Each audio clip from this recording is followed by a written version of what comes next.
الرحيم يا أيها الذين آمنوا اتقوا الله حق تقاته ولا تموتن إلا وأنتم مسلمون يا أيها الناس اتقوا ربكم الذي خلقكم من نفس واحدة وخلق منها زوجها وبث منهما رجالا كثيرا ونساء واتقوا الله الذي تساءلون به والأرحام إن الله كان عليكم رقيبا يا أيها الذين آمنوا اتقوا الله وقولوا قولا سديدا يصلح لكم أعمالكم ويغفر لكم ذنوبكم ومن يطع الله ورسوله فقد فاز فوزا عظيما أعوذ بالله من الشيطان الرجيم قاف القرآن المجيد بل عجبوا أن جاءهم منذر منهم فقال الكافرون هذا شيء عجيب أئذا متنا وكنا ترابا ذلك رجع بعيد قد علمنا ما تنقص الأرض منهم وإننا كتاب حفيظ بل كذبوا بالحق لما جاءهم فهم في أمر مريب أفلم ينظروا إلى السماء فوقهم كيف بنيناها وزيناها وما لها من فروج والأرض مددناها وألقينا فيها رواسي وأنبتنا فيها من كل زوج بهيج تبصرة وذكرى لكل عبد منيب قال الله تعالى في القرآن المجيد إن الله وملائكته يصلون على النبي يا أيها الذين آمنوا صلوا عليه وسلموا تسليما يا رب صل وسلم على محمد وآله وصحبه أجمعين خصوصا على أفضل البشر بعد الأنبياء بالتحقيق أمير المؤمنين أبي بكر الصديق وعلى الناطق بالصدق والصواب أمير المؤمنين عمر بن الخطاب وعلى كامل الحياة الإمام أمير المؤمنين عثمان بن عفان وعلى غالب كل غالب أمير المؤمنين علي بن أبي طالب وعلى الإمامين الهمامين السعيدين الشهيدين أبي محمد الحسن وأبي عبد الله الحسين وعلى ابنهما سيدة النساء فاطمة الزهراء وعلى أميه الشريفين المطهرين من الأجناس الحمد والعباس وعلى الستة الباقين من الأشرة المبشرة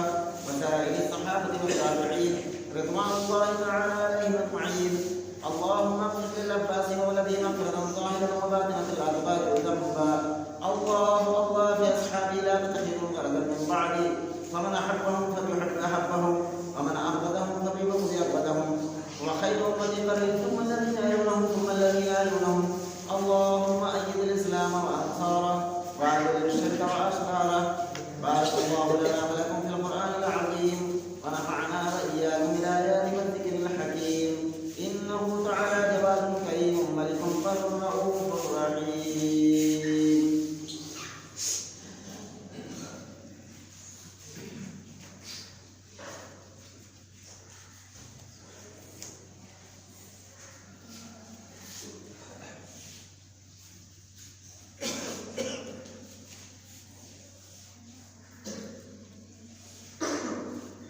الحمد لله نحمده ونستعينه ونستغفره ونعوذ بالله من شرور انفسنا ومن سيئات اعمالنا من يهده الله فلا مضل له ومن يضلل فلا هادي له واشهد ان لا اله الا الله وحده لا شريك له واشهد ان محمدا عبده ورسوله اما بعد قال الله تعالى في مبادئ اخر وقال الذين كفروا لا تسمعوا لهذا القران والغوا فيه لعلكم تغلبون فلنذيقن الذين كفروا عذابا شديدا ولنجزينهم أسوأ الذي كانوا يعملون ذلك جزاء أعداء الله النار لهم فيها دار الخلد جزاء بما كانوا بآياتنا يجحدون وقال الذين كفروا ربنا أرنا الذين أضلانا من الجن والإنس نجعلهما تحت أقدامنا ليكونا من الأسفلين إن الذين قالوا ربنا الله ثم استقاموا تتنزل عليهم الملائكة ألا تخافوا ولا تحزنوا وأبشروا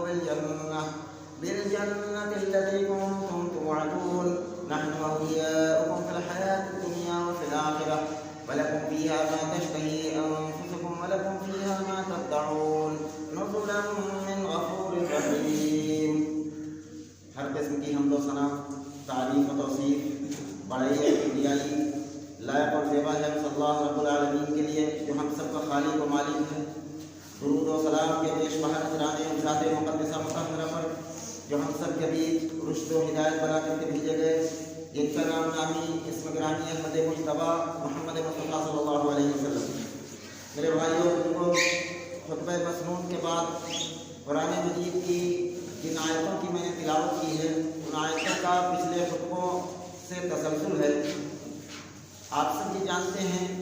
کہ پچھلے 2-3 خطبوں سے میں نے اللہ رب العالمین کے مہمان خانے جنت کا تذکرہ کر رہا تھا اور جنت کی نعمتوں کو بیان کرنے کی مختصراً میں نے کوشش کی. جس کو میں نے پچھلے بار بھی کہا تھا کہ اگر پورا سال جنت کی نعمتوں پر خطبہ دیا جائے تو اس کا حق نہیں ادا ہو سکتا ہے. یہ موضوع پورا ہو سکتا ہے، اتنا بڑا اتنا وسیع موضوع ہے. لیکن سب سے زیادہ جس بات کو جاننا ضروری ہے وہ یہ ہے کہ جنت کے اندر انسان کا داخلہ کیسے ہوتا ہے. فمن زحزح عن النار وادخل الجنة فقد فاز. کامیاب بس وہی لوگ ہیں جنہیں جہنم سے بچا لیا گیا اور جنت کے اندر داخل ہو گیا. سورہ حامیم السجدہ کی آیت نمبر 29 سے میں نے 33-34 نمبر آیت تک میں نے تلاوت کی ہے. 4-5 آیتیں. اللہ کرے ان آیتوں کا مفہوم اور مقصد ہم سب کے دل و دماغ میں پڑ جائے، ہم سب کی زندگیوں میں رچ بس جائے. میرے بھائیوں اور بزرگوں، دنیا کے اندر 2 طرح کے لوگ ہیں. ایک وہ لوگ ہیں جو رسول اللہ صلی اللہ علیہ وسلم پر جو دین اترا اللہ رب العالمین کی طرف سے اسے مان لیا، آمنا اور صدقنا کہہ دیا، ہم ایمان لائے، ہم نے تصدیق کی. اور دوسرے وہ لوگ ہیں جنہوں نے انکار کی. اب انکار کرنے والوں میں اگر کوئی شخص رسول اللہ صلی اللہ علیہ وسلم کی ساری باتوں کا انکار کر دے تو بھی کافر ہو جائے گا، اور رسول اللہ صلی اللہ علیہ وسلم کی کسی ایک بات کا بھی انکار کرنے والا کافر. اور دنیا میں شاید ایسا کوئی شخص نہ ملے جو رسول اللہ صلی اللہ علیہ وسلم کی ساری باتوں کا انکار کرتا. یہاں تک کہ اس دور کے بنو قریش جو تھے، ابو جہل ابو لہب بھی تھے، وہ بھی ساری باتوں کا انکار کرتے. کہیں تو وہ مانتے تھے کہ رسول محمد صلی اللہ علیہ وسلم امین ہے اور صادق ہے، امانت اور صداقت رسول اللہ صلی اللہ علیہ وسلم کی مانتے تھے. اور کبھی کوئی بات پڑتی تھی تو اپنا کہیں جانا ہوتا تھا، لوگ اپنے امانت کے طور پر رسول اللہ صلی اللہ علیہ وسلم کے پاس مال رکھ بھی دیتے تھے. تو پتہ چلا کہ ساری باتوں کا 100% باتیں کے منکر اس دور کے کبھی لوگ ہیں. لیکن کیا یہ ایمان ہے؟ ایمان اس کا نام ہے کہ جب رسول اللہ صلی اللہ علیہ وسلم کی 100% باتوں کو مان لیا جائے، 100% باتوں کو مان لیا جائے، اسے کہتے ہیں مسلمان. اگر اس میں سے نبی کی کسی ایک بات کا انکار کرے، چاہے کسی سائڈ میں آ کر انکار کرے، چاہے براہ راست انکار کرے، بہرحال منکر تو منکر ہے، اسے قرآن مجید کے اندر کافر کہا گیا. سورہ حامیم السجدہ کی آیت نمبر 29 پر اللہ رب العالمین نے ان لوگوں کا تذکرہ کیا جب قرآن اتر رہا تھا. اچھا، جب انکار کرتا ہے آدمی تو سب سے زیادہ جس چیز سے دور رکھنے کی کوشش کرتا ہے وہ ہے اللہ کی کتاب. آج کے دور کے اندر بہت ساری کتابیں لکھ کر امت کے اندر شائع کی گئی، جن کی وجہ سے امت ٹکڑوں میں بٹ گئی، امت کے اندر فرقے پیدا ہو گئے. لیکن ان کتابوں کی وجہ سے جو سب سے دوری مسلمان کو ہوئی ہے وہ اللہ کی کتاب قرآن مجید سے دوری ہوئی ہے. اس دور کے اندر بھی یہی محنت تھی. شیطان ایسے لوگوں کے ساتھ لگتا تھا اور یہی محنت کرتا تھا کہ لوگوں سے کرواتا تھا کہ لوگ اللہ کی کتاب سے دور بڑھیں. اسی کو اللہ رب العالمین نے آیت کریمہ کے اندر بیان کیا. وقال الذين كفروا لا تسمعوا لهذا القرآن. انکار کرنے والے کافر اس وقت کہتے تھے کہ لا تسمعوا لهذا القرآن، قرآن کو مت سنو بس. اچھا، اس دور کے اندر رسول اللہ صلی اللہ علیہ وسلم کے دور کے اندر جن لوگوں نے کہا کہ لا تسمعوا لهذا القرآن، انہیں اللہ رب العالمین نے خود کہا کافر. وقال الذين كفروا لا تسمعوا، کافر کہتے تھے کہ قرآن مت سنو. آج کے دور کے اندر وہ ڈیوٹی آج کا مولوی کر رہا ہے. آج کے عالم یہ کہتے ہوئے نظر آتے ہیں کہ قرآن کو ڈائریکٹ مت پڑھو، گمراہ ہو جائے. اللہ کی کتاب سے گمراہ ہونے کا فتویٰ آج کے دور کے علماء دے رہے ہیں، تو جاہل عوام میں اٹھا ٹیک آدمی نہیں دے رہے. حالانکہ اللہ کی کتاب اتنی آسان ہے کہ ایک سیدھا سادہ مسلمان اسی زبان میں اس کو پڑھ کے سمجھ سکتا ہے. اور یہ بات میں اپنی طرف نہیں کہہ رہا. وَلَقَدْ يَسَّرْنَا الْقُرْآنَ لِلذِّكْرِ فَهَلْ مِن مُدَّكِرٍ. کئی مرتبہ قرآن مجید کے اندر اترا کہ ہم نے ذکر کو، قرآن مجید کو اپنے بندوں کے لیے آسان کر دیا ہے نصیحت کے. آسان ہے، اسے سمجھنا بڑا آسان تھا. اللہ آسان کہے اور آج کے دور کا مولوی اسے کہے اسے سخت ہے، اسے سمجھ. تو اس دور کے اندر جن لوگوں نے قرآن سے روکا لوگوں کو، ان لوگوں کو اللہ رب العالمین نے براہ راست کافر کہہ کے یہ اس بات کا اعلان کر دیا کہ قیامت تک جب بھی چاہے وہ عالموں کی شکل میں ہوں، چاہے وہ جاہلوں کی شکل میں ہوں، چاہے وہ پیروں کی شکل میں ہوں، لیکن جو شخص کسی نبی کے امتی کو قرآن پڑھنے سے یا قرآن کے معنی اور ترجمہ پڑھنے سے روک دے، ایسے لوگ کافر ہیں.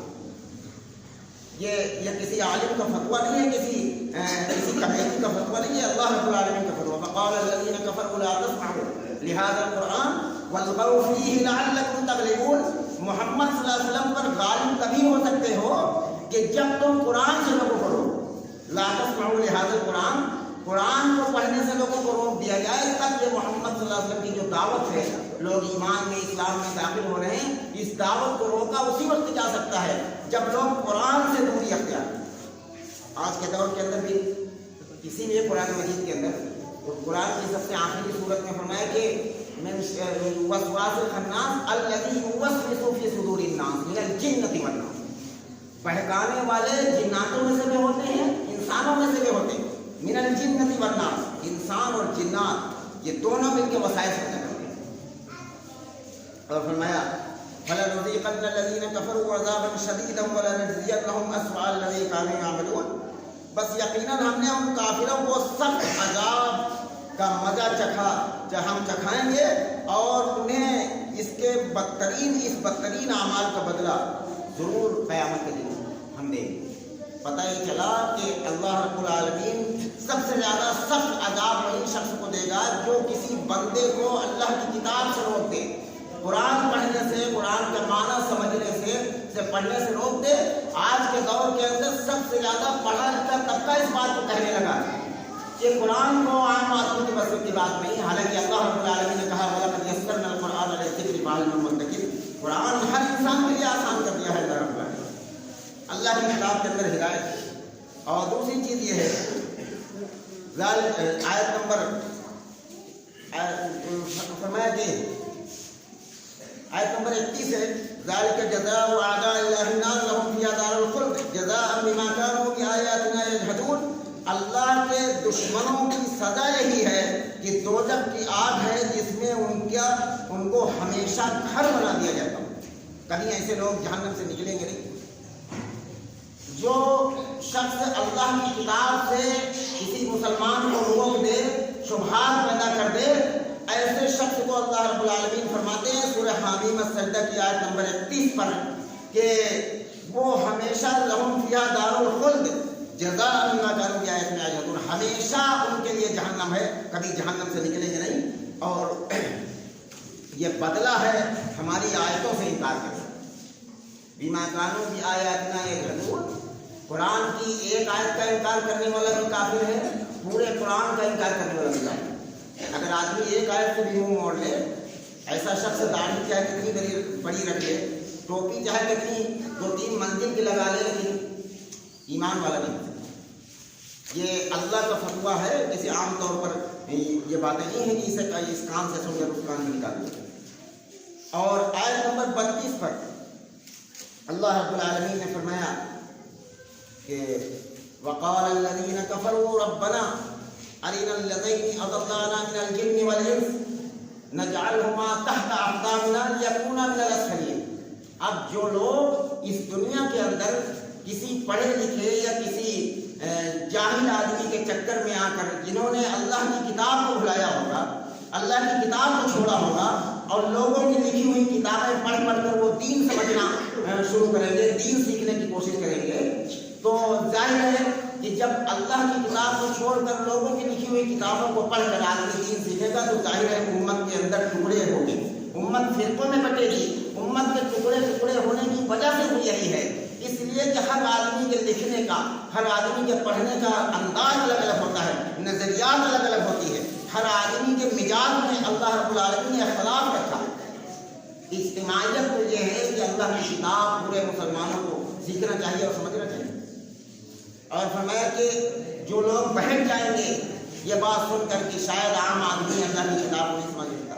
میرے بھائیوں، اللہ کی کتاب کو ہندی میں انگلش میں کسی زبان میں بھی پڑھ کر آدمی سمجھ لے اللہ کی کتاب کے اندر وہ نور اور ہدایات ہے کہ جس کی وجہ سے انسان کے اندر کلمہ توحید زندہ ہوگا اور کلمہ توحید آئے گا۔ فرمایا ربنا ارنا الذین اضلانا من الجن والانس، کہہ دیا کہ اے ہمارے رب، وقال الذین کفروا، جو کسی کے چکر میں آ کر انہوں نے بھی انکار کر دیا اللہ کی آیتوں کو، ایسے لوگ کہیں گے ربنا ارنا الذین اضلانا من الجن والانس، اے ہمارے رب میرے سامنے چاہے وہ جناتوں میں سے گروہ ہو چاہے وہ انسانوں میں سے ہو، ان لوگوں کو ہمارے سامنے کر دیجئے تاکہ تحت اقدامنا ہم اپنے پیروں سے ڈھونڈ ڈالیں ایسے لوگوں کو۔ لیکن قیامت کے دن یہ غصہ کوئی کام کو فائدہ نہیں دے سکتا۔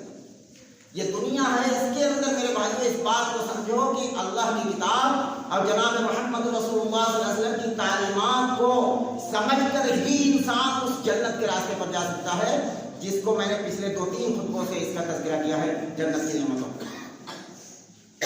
اب قیامت کے دن لوگ دیکھیں گے کہ ہم نے اللہ کی کتاب کو چھوڑا، نبی کی صحیح احادیث کو چھوڑا اور اس کے بعد اپنے آپ کو مسلمان سمجھتا رہا۔ آج قیامت کے دن ہماری گنتی کافروں میں ہے اور اس وقت جھنجھلاہٹ میں وہ لوگ یہ بات کہیں گے ربنا ارنا الذین اضلانا من الجن والانس، اے ہمارے رب میرے سامنے اس گروہ کو کیجیے، چاہے وہ جناتوں میں سے ہو چاہے وہ انسانوں میں سے ہو، تحت اقدامنا ہم اپنے پیروں سے اپنے قدموں سے ان کو رون ڈالیں، ان کا غصہ ٹھنڈا ہو جائے۔ لیکن قیامت کے دن یہ غصہ کوئی نفع نہیں دے سکتا۔ یکون من الاسفلین، کہ یہ سخت سب سے نچلے عذاب میں پہنچ جائے۔ اب ان کی خواہش یہ ہوگی کہ جن لوگوں کے چکر میں آ کر آدمی قرآن و حدیث کی تعلیمات کو چھوڑتا ہے، قرآن و سنت کی دعوت سے انکار کرتا ہے، قیامت کے دن سمجھ میں آئے گا، اس وقت کہے گا کہ اب ان کو ہم اپنے پیروں تلے ایسے رونتے، ایسے مولویوں کو، ایسے اماموں کو جنہوں نے قرآن و سنت سے دور رکھا، تاکہ یہ جہنم کے سب سے نچلے عذاب میں پہنچ جائیں، نچلے طبقے میں پہنچ جائیں۔ کوئی فائدہ نہیں میرے بھائیو، دنیا ہے، آدمی کو چاہیے کہ تحقیق کرے اور سمجھے کہ اللہ کی کتاب کے اندر ہمارے لیے میرے رب نے کیا حکم فرمایا۔ عام طور پر اتنے جھمیلے اور اتنے ٹیڑھے راستے لوگ بتا دیتے ہیں کہ ایک سیدھا سادہ مسلمان چکرا جاتا ہے، یہ فلاں فرقہ، یہ فلاں مسلک اور فلاں نہ جانے کیا کیا بتا دیتا ہے۔ سیدھی بات جو مذہب اسلام کی وہ یہ ہے کہ ہر بات ایک مسلمان کو اللہ رب العالمین کی ہر بات جتنی قرآن مجید کے اندر لکھی ان ساری باتوں کو ماننا ہے، اور جناب محمد رسول اللہ صلی اللہ علیہ وسلم کی ساری باتوں کو ماننا ہے۔ بس ایک آدمی وہ ہدایت پر ہے، سیدھا سادہ مسلمان ہے، اور انشاءاللہ مرنے کے بعد وہ جنت کے اندر داخل ہوگا۔ اس کے سوا کوئی راستہ ٹیڑھا میڑھا نہیں، بالکل سیدھی بات، ہر بات اللہ کی ماننا ہے اور ہر بات رسول اللہ کی ماننا ہے، بس اسی کا نام اسلام ہے، بقیہ تیسری کوئی چیز نہیں۔ اور دوسری چیز یہ ہے، اب خوشخبری سنائی گئی کہ کون لوگ ہوں گے جو موت کے وقت بھی کامیاب ہوں گے اور جنت کے اندر داخل کر دیے جائیں گے۔ آیت نمبر 30 پر فرمایا کہ ان الذین قالوا ربنا اللہ ثم استقاموا تتنزل علیہم الملائکہ الا تخافوا ولا تحزنوا وابشروا بالجنۃ التي كنتم توعدون، کہ وہ لوگ ہیں جنہوں نے دل کی گہرائیوں سے اس بات کا اقرار کر لیا کہ میرا رب اللہ ہے، ساری چیزوں سے بھروسہ ہٹا کر اللہ کا در مضبوطی سے پکڑ لیا، جس نے تمام چیزوں سے انکار کر دیا، کوئی طاقت نہیں ہے دنیا کے اندر، کوئی نفع نقصان کا مالک نہیں ہے، کوئی حاجت روا نہیں ہے، کوئی مشکل کشا نہیں ہے سوائے ایک اللہ کے، جس نے اس بات کا اقرار کر لیا، تعبیر و گنڈوں سے انکار کر دیا، اس سے نفع نقصان نہیں ہوتا، قبروں سے انکار کر دیا، اس سے نفع نقصان نہیں ہوتا، دنیا کی ہر چیز سے انکار کر کے اس نے کہا قالوا ربنا اللہ، اس نے کہا کہ میرا رب صرف اللہ، بالنہار ملا پالنے والا صرف اللہ، اور یہی نہیں کہ صرف ایک بار کہیں گے بس اس کا کام چل جائے گا۔ آگے اللہ رب العالمین نے فرمایا کہ ثم استقاموا، پریشانیاں کیسی بھی آئیں، بیماری کیسی بھی آئے، بچہ بیمار ہو، ماں باپ بیمار ہو، رشتے دار بیمار ہو، خود بیماری آ جائے، خود پریشانی آ جائے، لیکن ثم استقاموا، اسی بات پر موت تک ڈٹے رہنا کہ میرا رب صرف اللہ، پالنہار صرف اللہ. ہم بیماری آئی ہے، علاج کر رہے ہیں، شفا دینا اللہ کا کام. یہ نہیں کہ بیماری ٹھیک نہیں ہو رہی تو آدمی اللہ کا در چھوڑ کے کسی قبر پر ماتھا پٹکنے لگے. ایسا شخص ایمان پر نہیں مر سکتا. اللہ کا در چھوڑ کے کوئی تعبیر لٹکا لے، گڈھا لٹکا لے، ایسا شخص ایمان پر نہیں مر سکتا. یہ بات شاید لگے کہ ہوا میں کہہ رہا ہوں. میرے بھائیوں، مسند احمد کی جلد نمبر 4 کے اندر حدیث نمبر 156 پر رسول اللہ صلی اللہ علیہ وسلم نے فرمایا، ایک لمبی طویل حدیث ہے کہ 10 آدمی رسول اللہ صلی اللہ علیہ وسلم کی بیعت کرنے کے لیے آئے. 9 سے رسول اللہ صلی اللہ علیہ وسلم نے بیعت کیا اور 10ویں آدمی نے جب ہاتھ بڑھایا تو آپ صلی اللہ علیہ وسلم نے اپنے ہاتھ کو کھینچ لیا اور کئی طرف سے آ کر اس نے ہاتھ بڑھایا اور رسول اللہ صلی اللہ علیہ وسلم نے اپنے ہاتھ کو کھینچا. جب لوگوں نے پوچھا کہ یا رسول اللہ کیا بات ہے تو آپ صلی اللہ علیہ وسلم نے فرمایا کہ ان علیہ تمیمہ، اس کے جسم پر تعویذ ہے، اس لیے میں ہاتھ اس سے نہیں ہلاتا. سمجھیے کتنی محرومی کی بات ہے کہ رسول اللہ صلی اللہ علیہ وسلم اس سے ہاتھ ملانا پسند نہیں کرتے. آج کا مولوی تعبیر نہیں کر دیتا، کوئی انگوٹھا ٹیک آدمی تعبیر نہیں لکھتا. میں یہی کہتا ہوں کہ جو ہے راستے سے بہکانے والے ہمیشہ ہر دور کے اندر علم والے رہے، کوئی جاہل آدمی نہیں رہا. اور رسول اللہ صلی اللہ علیہ وسلم وہ آدمی کیا ثم رجل فقطع یدہ، اس نے اپنا ہاتھ ڈال کر اس تعبیر کو کاٹ دیا اور ہاتھ بڑھایا تو رسول اللہ صلی اللہ علیہ وسلم نے اپنا بیعت کی اور ہاتھ ملایا اور اس کے بعد کہا کہ من علق تمیمۃ فقد اشرک، جس نے تعبیر لٹکائی اس نے شرک کیا. اب مشرک پر انہ من یشرک باللہ فقد حرم اللہ علیہ الجنہ، سورہ مائدہ کے اندر موجود ہے کہ مشرک پر جنت حرام ہے، ومأواہ النار، ہمیشہ جہنم کے اندر رہیں گے. اگر تعبیر لٹکانے کی وجہ سے ایک سیدھا سادہ مسلمان جہنم کے اندر جائے گا تو تعبیر لکھنے والا کیا جنت کے اندر جائے گا؟ چاہے کتنا بڑا مولوی، کتنا بڑا مدرسے کا محترم ہو، چاہے کتنا بڑا مفکر اسلام سے کہا جاتا ہو، لیکن وہ جہنم کے اندر بدرجہ اولا اپنی داڑھی اور ٹوپی کے ساتھ جائے گا، اس لیے کہ اس کی وجہ سے اس کو مشرک بنا ایک جاہل سیدھا سادہ مسلمان. اسلام کے اندر اس کی قطعاً گنجائش نہیں ہے. بیماری کتنی بھی ہو، آیتوں کو، قرآن مجید کی آیتوں کو پڑھ کر آپ دم کر سکتے ہیں، یہ سنت ہے. اس کے سوا کوئی طریقہ نہیں کہ آدمی ڈنڈا لٹکا لے، تعبیر لٹکا لے. رسول اللہ صلی اللہ علیہ وسلم فرماتے ہیں کہ جو شخص اس حال میں مرا کہ اس کے جسم پر تعبیر ہے تو اللہ رب العالمین نے اس پر جنت کی خوشبو تک حرام کر دی. یہ اللہ سے تعلق توڑنے والی چیز ہے. آدمی کوئی چیز لٹکا لیتا ہے گلے میں تو اللہ سے توکل اٹھ جاتا ہے. وہ کہتا ہے کہ یہ فلاں چیز ہے میرے گلے میں، یہ بلا سے بچا لے گا، مصیبت سے بچا لے گا.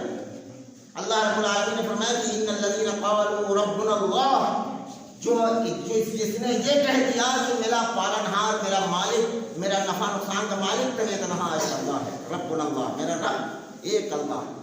اور ثم استقاموا، پریشانیاں آئیں گی، پریشانی آئی، بیماری آئی، تنگی آئی، کاروبار خراب ہوا، لیکن ہر وقت ہر مصیبت میں وہ یہی کہتا رہا، قالوا ربنا اللہ، میرا رب اللہ ہے. اس پریشانی میں ڈالنے والا صرف اللہ ہے، اور جب ہم اس پریشانی سے نکلیں گے تو اس سے نکالنے والا صرف اللہ ہے. جب تک اس یقین پر نہ مرے. ثم استقاموا، موت اسی حال پر آئے، اور جب موت کے قریب پہنچے گا ثم استقاموا، ڈٹا رہا، آخری سانسیں چل رہی ہیں، ایمان پر مر رہا ہے مومن. پریشانی آئی، کینسر ہوا، بہت بڑی بیماری ہوئی، لیکن اللہ کا در چھوڑ کر کسی قبر پر اس نے سر نہیں ٹیکا، کسی تعبیر و گھنٹے پر بھروسہ نہیں کیا. اب اس کی آخری سانسیں چل رہی، بہت خطرناک موقع ہے یہ. اس وقت اللہ کے فرشتے آتے ہیں، تتنزل علیہم الملائکہ، آیت نمبر 32 سے سورہ حامی مسجدہ کی. تتنزل علیہم الملائکہ، فرشتے نازل ہوتے ہیں اور جانتے اسے کیا بشارت ہے؟ اللہ تخافوا، خوف نہ کرو موت کے ڈر سے، ولا تحزنوا، غم نہ کرو، تمہیں کس چیز کا غم، تم تو ایمان پر مر رہے. وابشروا بالجنۃ التي كنتم توعدون، تمہیں بشارت ہے جنت میں جانے کی جس کا وعدہ کیا گیا تھا. تو پتہ یہ چلا کہ جنت کا تذکرہ میں نے پچھلے 2-3 خطبوں سے کیا. پتہ یہ چلا کہ جنت میں جانے کا ایک ہی راستہ ہے کہ آدمی ایمان پر مرے، شرک پر نہ مرے. ایمان کو اچھی طرح سمجھ لے کہ ہر پریشانی میں اپنے رب کی طرف پریشانی کو بھی منسوخ کرے، اور جب راحت ملے تو اللہ کا شکر ادا کرے، جب پریشانی آئے تو پھر اللہ سے دعا مانگے.